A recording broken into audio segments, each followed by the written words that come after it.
অসম পুলিচৰ ইণ্টাৰভিউ দিবলৈ সাজু হোৱা সকলো কেণ্ডিডেটৰ মনত এটা প্ৰশ্ন আছে সকলো অৰ্থাৎ 100% কেণ্ডিডেটৰ মনত এটাই প্ৰশ্ন যে এইবাৰ কাট অফ মাৰ্ক কিমান যাব।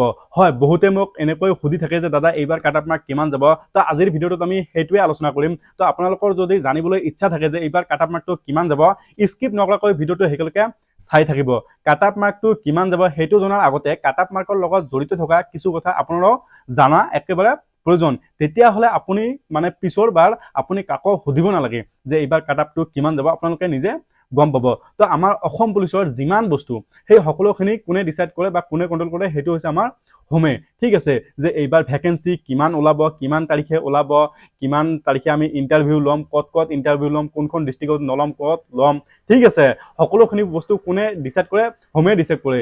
এমনকি যে এইবাৰ ইণ্টাৰভিউ আমি কোনখন কোম্পানীৰ হাতত দিম, ঠিক আছে, কিমান দিন ইণ্টাৰভিউ পাতিম, এদিনত কিমান মানুহৰ ইণ্টাৰভিউ ল'ম, সকলোখিনি বস্তু হোমে ডিচাইড কৰে। কিন্তু হোম এটা বস্তুৰে ডিচাইড কৰিব নোৱাৰে, সেইটো হৈছে যে কাট অফ মাৰ্ক। এইবাৰ আমি কাট অফ মাৰ্কটো কিমান ৰাখিম এইটো হোমে কেতিয়াও ডিচাইড কৰিব নাপায়। ঠিক আছে, কাৰণ কাট অফ মাৰ্কৰ কোনো নিৰ্ধাৰিত ৰূপ নাই।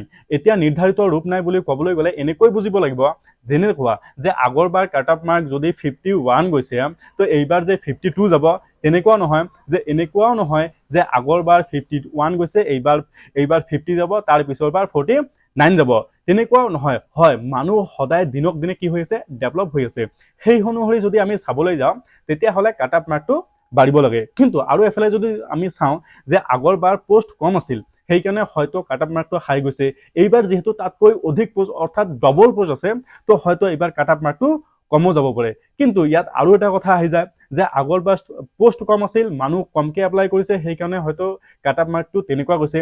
এইবাৰ পোষ্ট বেছি আছে, মানুহ বেছিকে এপ্লাই কৰিছে, মানে প্ৰিপাৰেশ্যন চলাৰ কাৰণে সময় বেছি পাইছে, চবে ভালকে প্ৰস্তুতি চলাই আছে, কাট অফ মাৰ্কটো হাইও যাব পাৰে।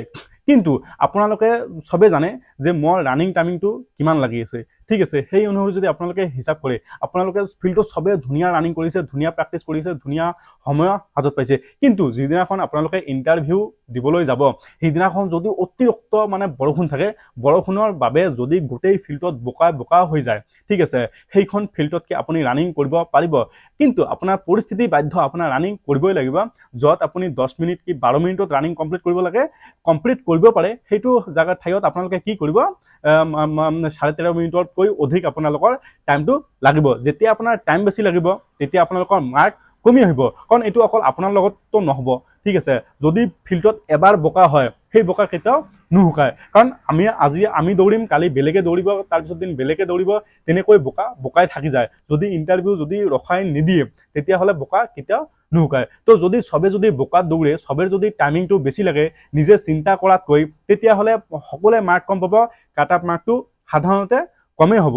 আৰু বা এনেকুৱা ভাবি লওক যে আমাৰ প্ৰিপাৰেশ্যন মানে ইমানো ভাল হোৱা নাই, ঠিক আছে, কিন্তু যিখন ফিল্ডত আমাৰ ইণ্টাৰভিউখন পাতিছে সেই ফিল্ডখন বহুত ধুনীয়া, তাতে একদম ঘাঁহনি খালী ভৰিৰে ৰানিং কৰিবলৈ বহুত ধুনীয়া। ঠিক আছে, সকলোখিনি বস্তুৰ সুবিধা আছে, বা লং জাম্প কৰাৰ ট্ৰেকটো অকণমান হেলনীয়া। ঠিক আছে, য'ত আমি য'ৰ পৰা লং জাম্প কৰিম সেইটো মানে তলফালে, তো আমি লাহেকৈ লং জাম্প কৰিলে মানে এক্সিলেণ্ট হৈ যায়। তেনেকুৱা যদি পৰিস্থিতি আহে, ঠিক আছে, তো কি হয়, সকলোৰে ইণ্টাৰভিউ ভাল হৈ যায়, অভিয়াছলি ভাল হৈ যায়, নিজে ভাবাতকৈ ভাল হৈ যায়। তো সকলোৱে মানে মাৰ্কটো ভাল হয়। ঠিক আছে, সকলোৱে বেছি মাৰ্ক পায়, বেছি মাৰ্ক পোৱাৰ ফলত কি হ'ব যে কাট অফ মাৰ্কটো অকণমান হাই যাব। তো বস্তুটো তেনেকুৱা। তো আপোনালোকে যদি ভাবে যে ইয়াক সুধিম বা তাক সুধিম যে কাট অফ মাৰ্ক এইবাৰ কিমান যাব, তো কাট অফ মাৰ্ক মোক সোধাটো দূৰৰ কথা, আপোনালোকে যদি ডাইৰেক্ট CMক যাই কিনে সোধে যে ছাৰ এইবাৰ আপোনালোকে কাট অফ মাৰ্ক কিমান দিব, তো CMও আপোনালোকক ক'ব নোৱাৰিব যে এইবাৰ 2024 চনৰ যিটো ফাইনেল কাট অফ অসম পুলিচৰ এইবাৰ ইমান যাব। কাৰণ কাট অফ মাৰ্ক ডিচাইড কৰে অনলি ফৰ কেণ্ডিডেটে। ঠিক আছে, কেণ্ডিডেটৰ বাহিৰে কোনো অফিচাৰ, যিমান ডাঙৰ অফিচাৰ নহওক কিয়, ইহঁতে কেতিয়াও কাট অফ মাৰ্কটো জনাই দিব নোৱাৰে। আৰু কাট অফ মাৰ্ক কেতিয়াও ফিক্স কৰিব নোৱাৰে। হয়তো আনুমানিক এটা ধাৰণা আপোনালোকক দিব পাৰে, আপোনালোকে যিমান ইউটিউবৰক সোধে বা মোকে সোধে, মই আপোনালোকক চিধে মিছা কথা ক'ব নোৱাৰিম, যিটো মোৰ অকাত নাই এইটোৰ বিষয়ে কোৱাৰ। আপোনালোকৰ পৰিস্থিতি কেনেকুৱা চলি আছে, আপোনালোকৰ মানে প্ৰিপাৰেশ্যন কেনেকুৱা চলি আছে, ইণ্টাৰভিউত আপোনালোকৰ কি হ'ব কোনে জানে, এইটো ভগৱানৰ বা আল্লাহৰ বাহিৰে কোনেও গম নাপায়। তো এইখিনি হৈছে কাট অফ মাৰ্কৰ মেইন বিষয়বস্তু। এতিয়া কাট অফ মাৰ্কটো কেনেকৈ হয়, মানি লওক মানে আমাক কিমান মানুহ লাগে যে 4000 মানুহ লাগে ঠিক আছে আমাক 4000 মানুহ লাগে আমি কিমান মাৰ্কৰ এক্সাম পাতিছো 100 মাৰ্কৰ এক্সাম পাতিছো এতিয়া যদি হাই মাৰ্ক যদি 40 মানে 4000 মানুহে যদি 100 মাৰ্ক পাইছে তেতিয়া হলে 100 মাৰ্কে কাট অফ মাৰ্কটো যাব এতিয়া যদি সবৰে ইন্টাৰভিউ বেয়া হয় সবে যদি 40ৰ তলত পায় ঠিক আছে 40 39 বা 38 এনেকুৱা সকলে এনেকুৱা মাৰ্ক পাইছে তেতিয়া হলে 4000 মানুহ মাৰ্ক আহি যাব কি 20 মাৰ্ক আহি যাব তেতিয়া হলে সেই 20টোৱে আহি যাব আমাৰ কাট অফ মাৰ্ক তেনেকুৱাই বস্তু তো আপোনালোকে মই এইটো মোৰ সাজেশন ঠিক আছে যে যিমান ক্যান্ডিডেটে বা যিমান পৰীক্ষাৰ্থীয়ে ইন্টাৰভিউ কাৰণে হাজু হৈ আছে বা পৰীক্ষা দিবলৈ হাজু হৈ আছে ঠিক আছে ইহঁতে কেতিয়াও এই কাট অফ মাৰ্কক লৈ চিন্তা কৰিব নালাগে কাৰণ যোনে কাট অফ মাৰ্কক লৈ চিন্তা কৰিব ইয়াৰ ধ্যান বেলেগ ফালে গুচি যাব কাৰণ বেলেগ ফালে যেতিয়া ধ্যান গুচি যাব আপুনি নিজৰ ওপৰত ধ্যান দিব নোৱাৰিব এটা কথা সদায় মনত ৰাখিব মানে নিজৰ ওপৰত 100% দিয়ক ফিল্ডত 100% সময় দিয়ক মনৰ পৰা 100% চেষ্টা কৰক